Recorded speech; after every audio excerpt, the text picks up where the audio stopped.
Bon, comme souvent, il y a un peu de retard dans les travaux. L'ouverture est prévue pour la semaine prochaine. Vous le disiez, les enfants handicapés et valides évolueront-ils ensemble? Feront-ils les mêmes activités? Oui, absolument. En fait, l'idée, c'est que tous les enfants vivent ensemble de 3 à 13 ans, qu'ils soient handicapés ou non. Et pour favoriser cette rencontre, ce jeu, comme dans n'importe quel centre de loisirs, on met en place des activités un petit peu adaptées qui permettent surtout de favoriser la coopération plutôt que des jeux compétitifs qui pourraient peut-être mettre à l'écart certains enfants. Oui, et puis je suppose également que les infrastructures sont adaptées. Absolument. La ville de Belfort nous a beaucoup aidé là-dessus puisqu'on a des locaux à notre disposition qui sont déjà très spacieux, qui nous permettent d'avoir plusieurs salles d'activité et puis qui surtout sont accessibles aux personnes à mobilité réduite. Avez-vous déjà reçu des demandes de famille pour cette fin d'année scolaire?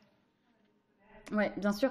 On a reçu aujourd'hui 24 demandes pour des accueils pendant les vacances scolaires. Certains se renseignent déjà pour l'année prochaine, pour les mercredis de l'année prochaine, et puis d'autres sont déjà inscrits pour l'ouverture mercredi prochain et pour les vacances d'été. Mais reste-t-il des places, puisque vous me dites qu'il y a 24 familles qui ont déjà demandé? Oui, bien sûr. Il reste des places parce qu'en fait, les besoins des familles sont différents. Des familles recherchent plutôt pour les mercredis, peut-être parce qu'elles ont un emploi et qu'elles cherchent à avoir une solution de garde pour leur enfant pour maintenir leur situation d'emploi. D'autres recherchent seulement pour les vacances scolaires, certains seulement pour l'été. Donc en fait, pour remplir notre centre de loisirs qui a 24 places, on peut accueillir plus de 24 familles au total. Comment se passe l'inscription d'un enfant? Rencontrez-vous les familles au préalable? Alors, tout au départ, la famille contacte la directrice du centre de loisirs. Elle fait un petit formulaire, elle remplit un petit questionnaire de préinscription. Et ensuite, on a un entretien téléphonique qui peut durer jusqu'à 1 heure à peu près pour vraiment évaluer quels sont précisément les besoins de l'enfant, les choses qu'il aime faire, les choses pour lesquelles il aura besoin d'aide.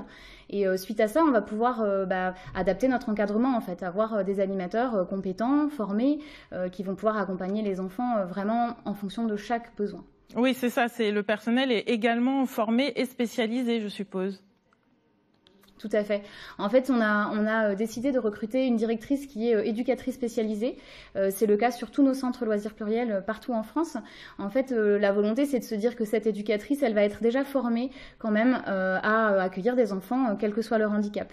Et en plus de ça, on va travailler avec un adulte pour 3 enfants, donc ce qui est vraiment beaucoup plus important que dans un centre ordinaire.